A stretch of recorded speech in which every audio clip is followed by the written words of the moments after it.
સાથીઓ જય હિન્દ, વંદે માતરમ. તમને જણાવતો મને બહુ આનંદ થાય છે. આ દીકરી ક્યાંથી આવી બેટા? તું તરતથી આવી છે અને દીકરી તું આપણે દિવાળીથી આવી છે.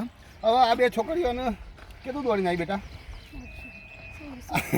આ છોકરી કે एक मिनट कितना दौड़ने आई आपने? आपने पहले क्या बोला? तो ये बच्ची को देखो मैंने 1600 मीटर दौड़ा दिया. ये मेरे को इधर आके पूछा सर अभी कितना हो गया? मैं बोला अभी 800 ही हुआ है. क्यों? मुझे इसको 1600 दौड़ाना था और ये बच्ची को भी मैंने 1600 दौड़ा दिया. अभी आप क्या कहना चाह रहे हो? मतलब શું કહેવા માગો છો તમે? સંદેશ કંઈ આપવા માગો છો કે ફોરેસ્ટની તૈયારી કરી જીવન માટે? જેના બી 80 ઉપર માર્ક્સ 80 કે 80 ઉપર માર્ક્સ હોય એ તૈયારી ચાલુ રાખવાના, કન્ટિન્યુ પોતાની પ્રેક્ટિસ કરો. શાબાશ. અને તમે આજે હોરસો દોડ્યો તો તમારે કેવું લાગ્યું?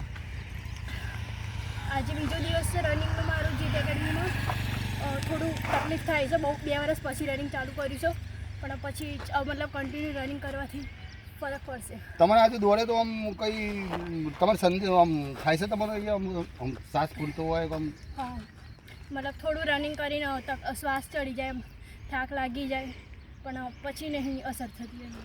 બેટા હું તને પૂછવા માગું છું કે તું આજે હોરસો દોડજી તો તારે શું કહેવું છે? કંઈ બી કહી શકે છે, બોલ.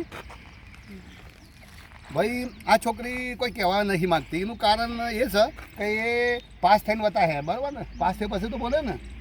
તો આ છોકરીને કહેવું એવું છે કે હું દોડમાં પાસ થઈ પછી હું સાહેબ બોલે તો હું આને 800 મીટર અને 4 મિનિટમાં પૂરું કરવાનું છે. તો તમારા હોમજ હું લાઈવ ટેસ્ટમાં લાવે અને પછી સ્પીચ આપવી પડે. તને કોન્ફિડન્સ છે તું પાસ થઈ ગયું? જોજો આ કઈ છોકરો એવો હોય છે કે જે બોલીને નહીં કરીને બતાવવા માગતો હોય, તો આ છોકરી એ રીતનું કરવા માંગે છે. તો આ લોકોનું 2 જણ થયા છે. આજે આનો તો પહેલો દિવસ છે અને બીજો દિવસ છે. તો તમને મારા વિડીયોના માધ્યમથી આવવાનું કારણ એ જ છે કે ભાઈ જે 80 ઉપરવાળા હોય ફોરેસ્ટમાં એ તૈયારી ચાલુ કરી દો. બીજું કે સમય છે, મારું જૂનું સૂત્ર છે, સમય છે હોનું બનાવી દો ને હું વામ કાઢી નાખું. સ્વસ્થ રહો, મસ્ત રહો. જય હિન્દ, જય જવાન, જય કિસાન. ચલો બેટા.